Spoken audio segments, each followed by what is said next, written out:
Hi students, it's your instructor Nicole Tafaro, very quickly wanting to go over the SWOT assignment for Unit 2.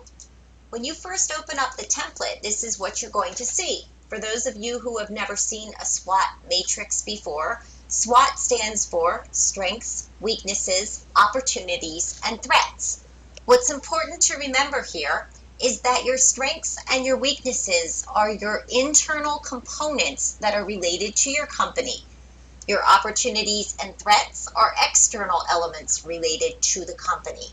So if we break this down even further, strengths and opportunities are positive. Your strengths are things that are good now. You want to maintain them and build on them and use them as leverage.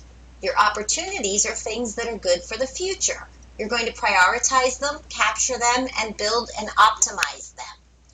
Looking at the negatives, your weaknesses, these are things that are bad now. You want to change or stop them as soon as possible. Externally, your threats are also bad. They're bad for the future. So you need to put into plans how to manage or counter them.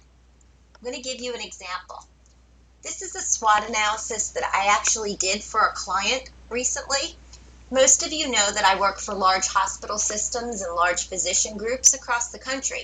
So I went and called on a large hospital system in the Chicago area recently, and I sat down and did a SWOT analysis of the hospital. I found that the strengths are that all of the doctors at the hospital are board certified.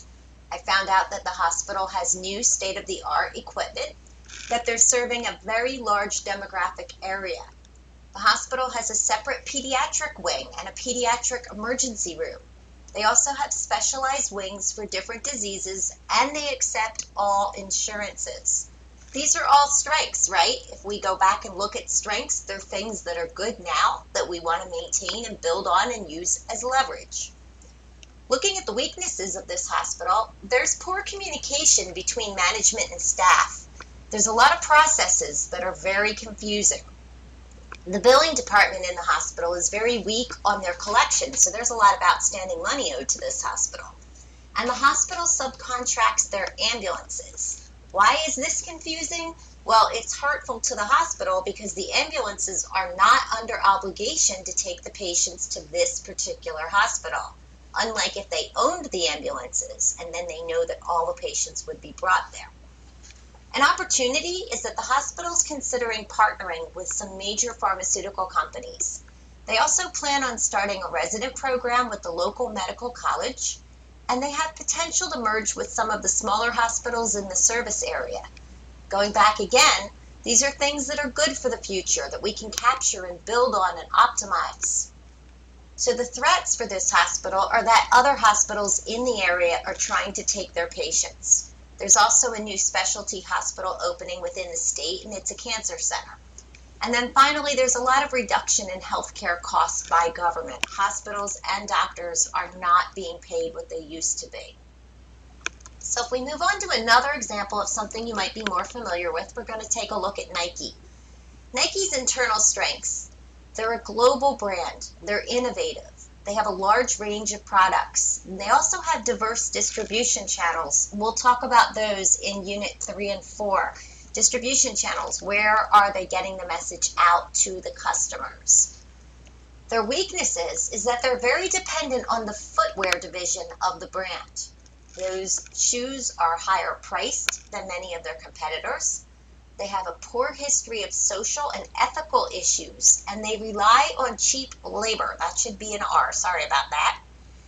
Some of the opportunities for Nike is that there is a trend for healthier lifestyles across the country. So if you find a trend, this is something you might want to research and you might use as a reference to strengthen your post. They also use a lot of upcoming and popular athletes. That's an opportunity for the brand. And then there's partnerships. Who do they partner with? Some of their threats include the competition. There's also economic conditions to worry about because they're priced higher. That's an issue, price sensitivity. And then there's a reliance on third-party manufacturing. Nike does all of their manufacturing overseas, and that could affect the quality. So this is what a SWOT analysis looks like. For the rubric this week, You're going to actually do a SWOT analysis of your new brand, and you're going to put it up on the discussion board as an image. You'll also add 2 paragraphs, the first of which will discuss how your company can use the SWOT information to develop marketing strategies and activities. The second will discuss which strength you want to leverage.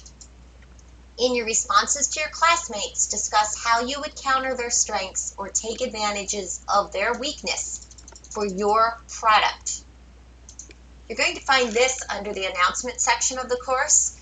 This will help you with the rubric as well. There's a couple of critical elements. The first is the strengths and weaknesses. So to receive 100%, you want to describe the strengths and weaknesses that you list in your SWOT. You're also going to leverage your strength. Describe how you will use your strength in the product's marketing.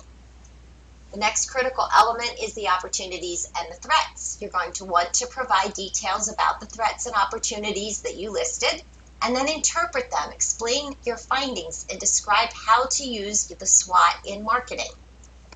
Timeliness is obviously a critical element. To score 100%, this needs to be submitted by Thursday at 11:59. Of course, engagement, providing a 1-paragraph response to at least 2 of your classmates. And the articulation of response, that the posts have been proofed and there are no major errors. Keep in mind that if you can add outsized resources and citations, that can really help you in this category as well. So if anyone has any questions, be sure to email me. I highly suggest that you watch the PLC webinar on Wednesday night, and I wish all of you the best.